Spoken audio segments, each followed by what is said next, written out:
And good morning from Calgary, Alberta, Canada. This is God's country up here. And alongside Kelly Chase, Darren Pang, we're here at the Saddle Dome, getting ready for, after a couple of days off here in Calgary, much needed rest for all of us, I'm sure. Especially me. Especially you and me. But going back-to-back against the Winnipeg Jets, that's some tough sledding, hard hockey games. I think Winnipeg has shown the hockey world after winning last night in Nashville.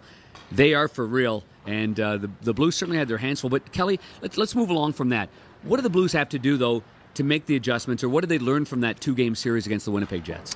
Well, there has to be some type of secondary scoring. You're counting heavily on a couple of guys, and it's easier to check two guys than a whole battalion of them. And right now, the St. Louis Blues aren't getting enough from a few guys from an offensive standpoint, and that's just not from lack of effort. And I think that there has to be some offensive production from Yashkin, Payarvi.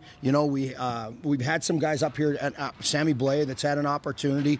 When you start looking at Barbashev as another guy that's had an opportunity, Sundqvist. These guys have got to be, the production has to come from them. We were counting on it from the back end. Yep. Okay, which leads you into a whole different thing. What they learned from Winnipeg is they don't have the depth. They don't have the depth to go through all the injuries for long periods. And you look at a guy like Pietrangelo breaking up the cycle. In the first game, the Blues, they scored on the power play, so they made it count. But there are no 5-on-5 goals. Again, the next game, same scenario. But Jay Bouwmeester is an important part of breaking up that cycle and stopping that rotation so that they get out of their end clean. So, Winnipeg gets a few extra looks because of it. So there's a lot of factors that Doug Armstrong sat up there with his pen and paper in his own mind going, okay, and I'm learning a lot, and that's what that's exactly what I would think is going on. Okay, I'm gonna flip it then and go in another area. This is the goaltending. Hard questions. No, the goaltending side of me. I think they gave up 94 shots in 2 games. I've never seen a team penetrate the slot area and get more secondary chances right in front of our goalie. So let's go to that side of it. I know you mentioned Jay Bouwmeester, and we don't know how long Jay Bouwmeester's going to be out for, and that's going to be a question mark as we go forward. But what can the Blues do better to get that identity of Mike Yeo hockey that they did last year in the playoffs, what they did early this year to defend their net a little bit better? Have the puck. That's a good point. Have the puck. That's what they were doing before better. Every time they laid the puck in an area, it was in an uncomfortable area for the other team. They had to go get it facing the glass. They had to skate back, grab the puck, turn, make a play. They got it down low in the corner, they'd spin off somebody, and they'd get it at the net and attack through the middle and regain possession if they didn't score. So, possession of the puck, and that's part of the breaking the cycle with Jay Bouwmeester, having Petro healthy in the lineup. There's a lot of nicks and bangs that guys have at this time of the year. There's nothing you can do about that. Yeah. Every team's got them. But when you have a lack of depth, you're going to have to play smarter. So holding on to the puck and putting it into areas that make it uncomfortable for the other team, imperative.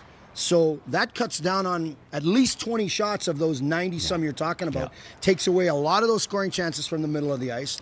And then it comes down to the work. And another note, I had a chance to be at ice level for the game in Winnipeg, and I know we were always there in the games in Scottrade, but I thought our line changes were poor.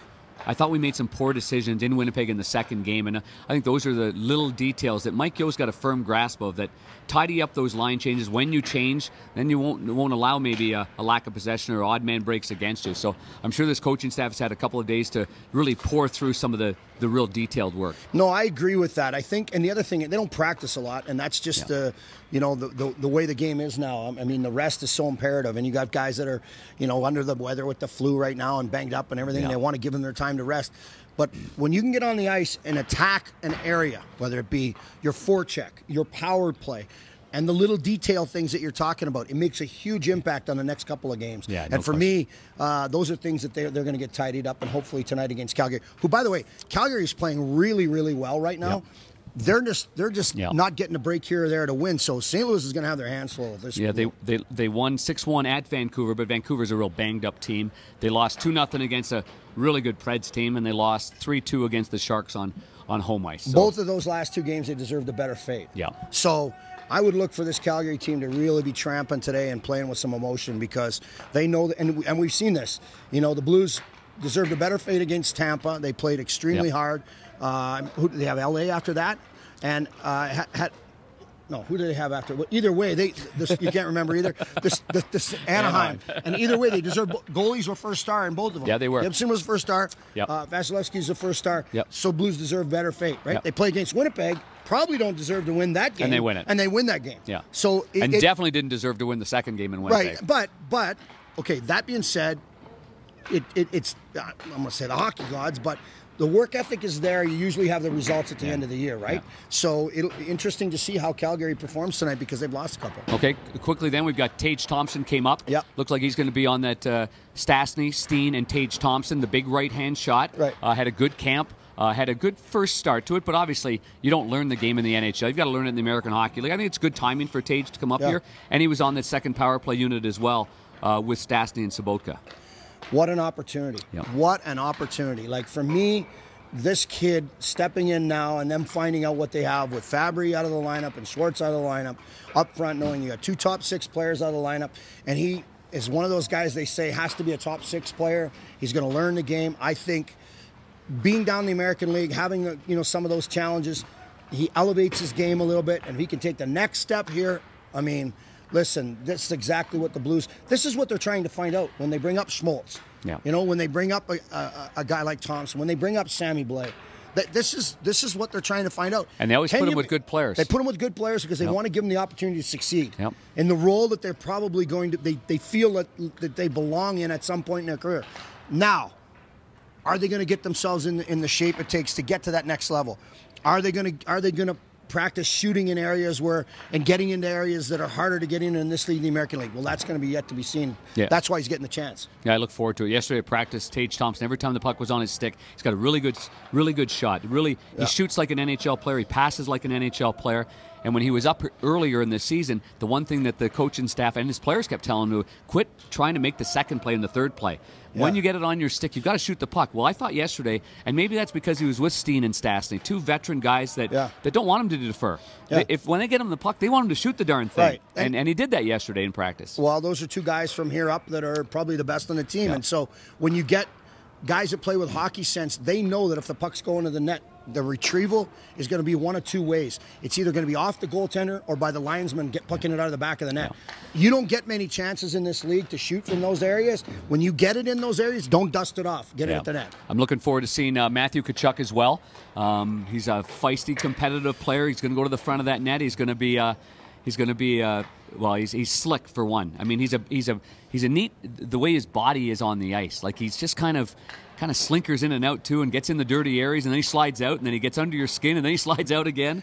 Yeah, he's got to just make sure that he continues to play the way he's been playing, and not worry about what he's done with a little suspension here or whatever, and people the after whistle stuff. Yeah, but you know what? Just don't worry. Just keep being a pain to people. That's what's going to make you effective. And here's the other thing I'm going to tell you with Matthew Tkachuk. He knows that he's worked extremely. He's kept his mouth shut. He started down on fourth line, third line, get in the lineup. But he also has the gumption to go to the coach and say, I know, in a very respectful way, he went to Glenn Gulletson and said, Coach, listen, I'm just hoping that there's a sliver of ice time that I could get to earn just a little bit more time. I just like a chance to get a little, and Glenn said, I respected it so much, not only because of the way he handled it, but it took him a year and a half to come in the room and ask for it, and he deserves it. And I got to find him more time. He deserves to be playing more because he's a guy that we're going to count on. He's went out and did all the things we've asked him to do as a pro, prepared, and he goes, I love the kid. I love the way he handled it. And he goes, and I got to tell you what, the fact that he went into the locker room or he came in the coach's room and did it in a professional way, I think that's great. Fantastic. I think that's a great way to end this Blues Game Day Live here at the Saddle Dome. And looking forward to tonight's game, of course, on Fox Sports Midwest and on the 50,000-watt blowtorch. It's called KMOX. Alongside Kelly Chase, I'm Darren Robert Pang. We thank everybody here, including the great Trevor Nickerson. White Christmas for Trevor Nickerson. Incredibly sharp. He did a feature yesterday on Carter Hutton as he was having coffee. He and I were having coffee, and I made Trevor pay. So it was all been very, very good here in Calgary, Alberta. And he's been doing his Harry Carey impressions again. Maybe he's back. I think he's back. I think this whole show is back. Kenny Wilson impressions. Maybe he's back. This whole thing is back. For Chris Pinkert, for Dan O'Neill, who turned, I don't know what he turned yesterday. 33. Kelly Chase. I'm Darren Robert Pang. Enjoy the day, everybody.